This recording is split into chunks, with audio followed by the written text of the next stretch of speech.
Okay, good morning everyone. So it's Dave here from Little Acorns Forest Schools Limited. Today what we're going to do, we're going to cover tools and the use of tools within forest school activities.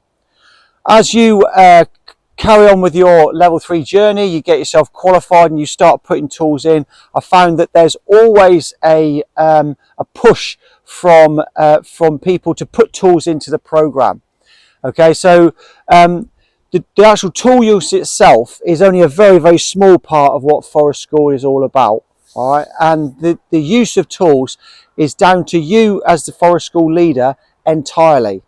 Okay, when the children are developmentally ready to accept the tools, okay, and they're developmentally ready to understand the gravitas of using tools, then it's time to put tools into the program. So for instance, I've had 16-year-olds, 17-year-olds, which I wouldn't trust with any tool at all. And at the other end of the scale, I've had 2- and 3-year-olds using sheath knives correctly, safely, and without injury. So it's entirely, it changes with every bunch. Okay, so that's down to you. That's the first thing you need to remember. Okay, when we're buying tools, okay, what I would always say to you, and it's a little phrase that a friend of mine told me, okay, is buy once, cry once. All right, if you buy decent tools, you're only going to buy those decent tools once, and if you look after those tools, then the tools are going to get are going to have more longevity. Okay, yes, absolutely. And when you're doing your unit 2 on your level 3 portfolio, we talk a lot about maintenance of tools, and can children do the maintenance on the tools? Well, yeah, of course they can do the maintenance on the tools, but of course you've got to show them how to do it first, and then you've got to build that trust with the child so that they are able to maintain the tools correctly. So the idea with that then, when we're using tools, we're always role modeling correctly. All right, so when I'm using tools, for instance, I always make sure that if I'm going to be wearing gloves, I put a glove on my hand to start off with, or I put 2 gloves on my hand to start off with. Okay, depending on where you are in the world, you may want to wear tools all the time. I've been very fortunate, worked in Norway a couple of times, and we wear gloves when we use every tool. Similarly, I've worked in Portugal and hotter country, Cyprus, for instance, okay, where when it's possible, we reduce the gloves on the hands because it's better to do so. All right. Okay, so that's when to put tools into the program. Why put tools into the program? If you put tools into the program, it does 2 things. Okay, first of all, it increases the physical development of the child, all right, and allows them to start holding things. And as we're thinking about holding things, if we can hold loppers or bow saws or knives, okay, then we can hold them properly. We can increase that strength, the hand strength, and enables them then to be able to pick things up properly. If they can pick things up properly, they can lift up pens and pencils. If they can lift the pens and pencils up, they can hold them properly. They can make marks. If they can make marks, okay, then they can start doing the cursive writing, and it all builds on that. Okay. Now I know that children, when they're younger, okay, their bones aren't developed as much, let's say for instance for a 3-year-old as to an 8-year-old. Okay, but if we can start working with that grip strength at an early age, all right, then that's going to improve the muscle strength, okay, and it's enable the child then to be able to work on their whole core body. All right, the whole business of crossing the center line when they're writing and using tools, all right, and moving on like that. Okay, so that's why we need to be using tools. Okay, and that is the benefits of using tools. And when you are using tools with the children, okay, I would always make sure that to start off with, you do one-to-one with them to make sure that you are as safe as reasonably practicable. Once you're as safe as reasonably practicable and you've done one-to-one, they're trustworthy, you can do that 1-to-2 then, and then 1-to-4, and so on and so on. And as the child progresses then along the tools, okay, every time you introduce a new tool, you'll go back to 1-to-1, okay, and then you'll increase from there. Okay, so which tools do we use first?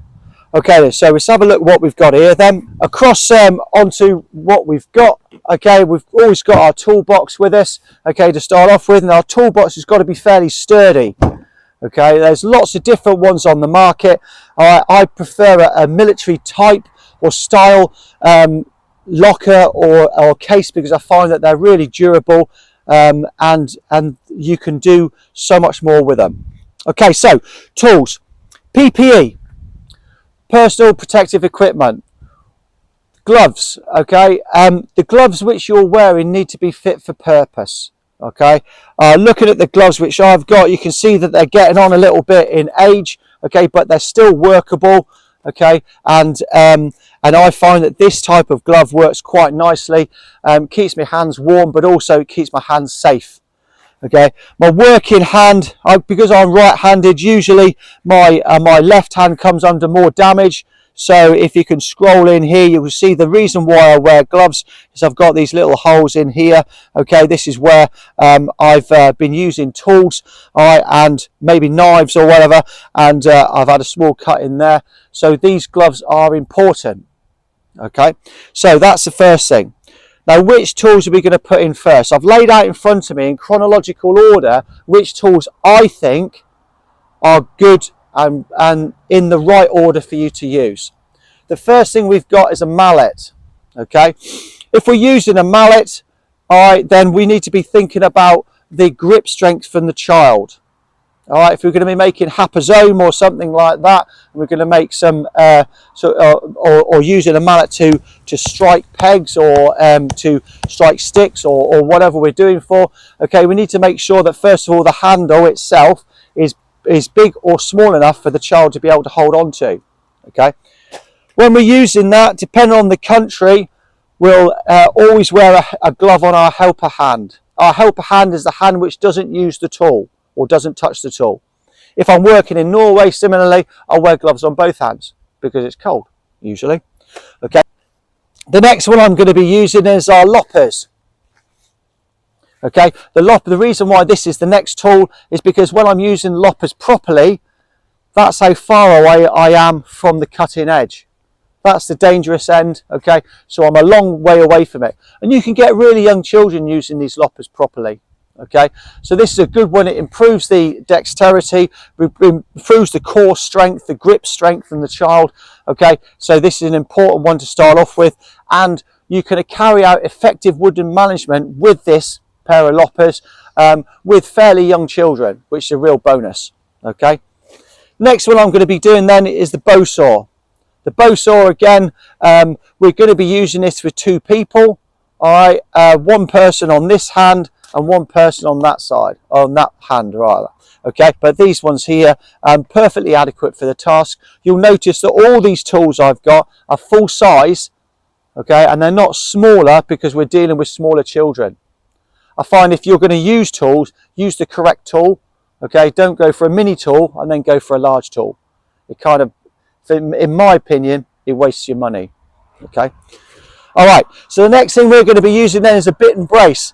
The danger end here is here from where we've got the drill bit, okay, and the way we use this onto our onto the wood, okay, we put a drill bit on the end there, we put our hand over the top, our hand here, and we drill into the wood, okay.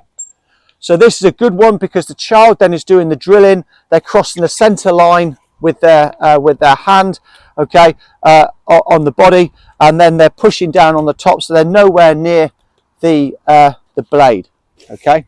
Onto then is the auger. Okay, this is an auger, and the dangerous end for those of you if are looking for it is these cutters on the end here. Again, what we're going to do with this one, okay, we just put our stick through the top, place that onto the wood, and then we turn it using this bit on the top here. That's how that works. And you'll notice here again, all these tools at the moment, okay, the sharp end, or the dangerous end if you like, is a long way away from our learners' hands. Okay, so the next one we're going to go on then is the small forest axe. Okay, with a cover on, we're going to be using that not as you would expect like this, okay, but we're going to use this for splitting and cutting wood. So again, the way that I'm using it, the learner is got one of their hands right at the end of the shaft there, okay, and you've got another learner at a right angle using the mallet down onto the end of the head there to split wood. Okay, so everything here at the moment, we've been quite far away. The next tools we're going to be using, okay, are when we start to become a bit more used to tools and a bit more proficient and a bit more understanding about the safety, we're coming down to the bill hook. Okay, the bill hook historically within forest school has been used for cutting and splitting wood, but we've already got a tool for that. We use the axe for that. Okay, so what we're going to use a bill hook for is for snedding, which is an old-fashioned way of removing branches or standoff branches from a bigger branch. Okay, and we're going to use that down and away from our body like that. And the other thing we're going to use it for is brushing. If we've got brambles around the place, then we're going to be doing this sort of movement. And as you can see, there's more chance of injury on here, so that's why we've gone all the way down here. Okay, and then these three at the end. First of all, the pruning saw. Okay, this one here locks in and locks out like that. Okay, the danger part here is what we're holding and sawing. Okay, but also where we've got the lock in, lock out, because there is a trap hazard here for our fingers on there. We've then got secateurs. Now you'd look at secateurs and you would probably think this would be the first thing we can put in, because this is short, okay, and the child can hold it easily.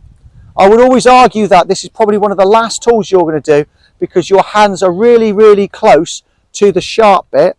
Okay, so this is why we need to make sure that we've done all of these tools here first as much as possible, and we've built that trust with the child and they understand, because the chances of them chopping off fingers by using this tool, I think, are quite great. Okay, and last but not least, we've got the sheath knife. Okay, the fixed blade knife.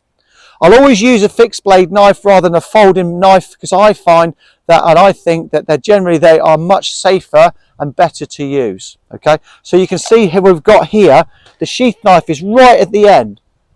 So to get to this point, they will have already mallets, loppers, bow saw, drills, augers, axes, bill hooks, and then they'll come on to the smaller, finer tools.